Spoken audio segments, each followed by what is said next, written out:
ایک مرتبہ اللہ کے رسول صلی اللہ علیہ وسلم نے صحابہ کے مجمع میں یہ بات ارشاد فرمائی، ابھی تمہارے سامنے ایک جنتی آدمی آنے والا ہے۔ چنانچہ صحابہ فرماتے ہیں کہ میں نے دیکھا کہ ایک انصاری صحابی تشریف لا رہے ہیں جن کے داڑھی سے وضو کے پانی کے قطرے ٹپک رہے ہیں اور جوتے انہوں نے اپنے بائیں ہاتھ میں تھام رکھے ہیں۔ دوسرے دن پھر اللہ کے رسول علیہ السلام نے یہی بات ارشاد فرمائی، ابھی تمہارے سامنے ایک جنتی آدمی آنے والا ہے، ابھی تمہارے سامنے ایک جنتی آدمی آنے والا ہے۔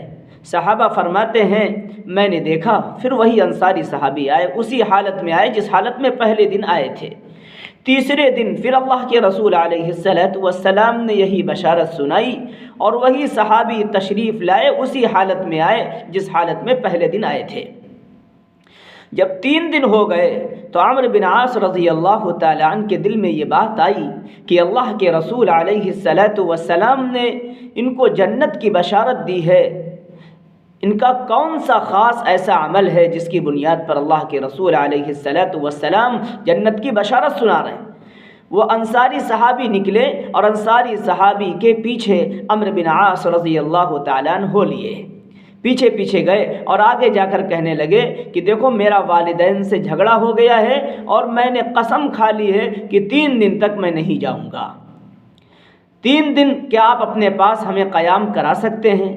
انصاری صحابی نے کہا ٹھیک ہے۔ عمرو بن عاص رضی اللہ تعالی عنہ فرماتے ہیں کہ میں نے انصاری صحابی کے یہاں 3 دن قیام کیا، لیکن ان 3 دن کے دوران میرے سمجھ میں نہیں آ رہا تھا کہ اللہ کے رسول علیہ السلام نے اتنی بڑی بشارت دی جنت کی اور میں ان کا کوئی خاص عمل تو دیکھ نہیں رہا ہوں۔ البتہ یہ تھا کہ جب بھی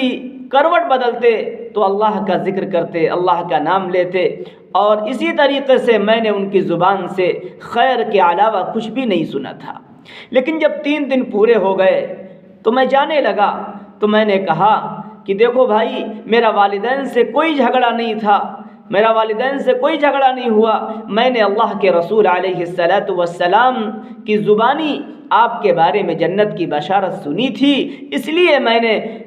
میں نے آپ کے ساتھ رہنے کا ارادہ کیا تاکہ میں آپ کا وہ خاص عمل دیکھوں جس کی بنیاد پر پیارے آقا علیہ السلام نے آپ کو جنت کی خوشخبری سنائی ہے۔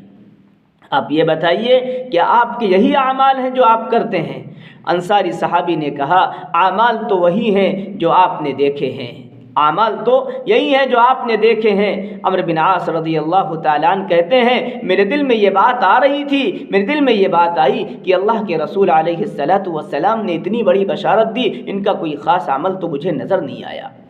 عمرو بن عاص رضی اللہ تعالیٰ عنہ کہتے ہیں جب میں نے پشت پھیری اور میں نے جانے کا ارادہ کیا تو انصاری صحابی نے کہا اعمال تو وہی ہیں جو تم نے دیکھے ہیں، البتہ ایک چیز میرے دل میں ہے کہ اللہ تبارک و تعالیٰ نے اگر کسی کو نعمت عطا فرما رکھی ہو تو اس نعمت پر میں کسی سے حسد نہیں کرتا، اور میرے دل میں کسی کے تعلق سے کینہ، کپٹ، حسد، عداوت، نفرت نہیں ہے، میرا دل بالکل صاف ہے۔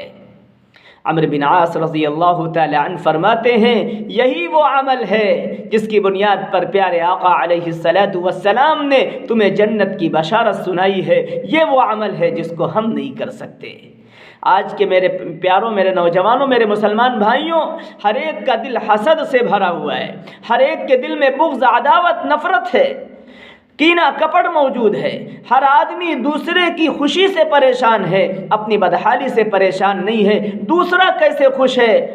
دوسرا کیسے خوشحالی کی زندگی گزار رہا ہے، دوسرا کیسے نعمتوں میں لطف اندوز ہے، اپنی پریشانی انسان بھولا ہوا ہے، لیکن دوسروں کی خوشحالی کو دیکھ کر اپنے آپ کو پریشان کیے ہوئے، حسد بھرے ہوئے دلوں کے اندر۔ میرے پیاروں، میرے نوجوانوں، اپنے دلوں کو پاک رکھو، یہ دل حسد کی جگہ نہیں ہے، دل کے اندر اللہ کو بسا لو، اللہ کی معرفت کو بسا لو، ایمانی نور سے اپنے دل کو منور و مجلہ کر لو، اس دل کے اندر لوگوں کے تعلق سے محبت بسا لو۔ محبت سے بڑھ کے کوئی چیز نہیں ہے، یہ نفرتیں کرنے والے ختم ہو جاتے ہیں۔ خدا کی قسم جن کے دلوں میں حسد ہوتا ہے وہ خود کچھ نہیں کر پاتے اور دھیرے دھیرے بالکل کھوکھلے ہو جاتے ہیں۔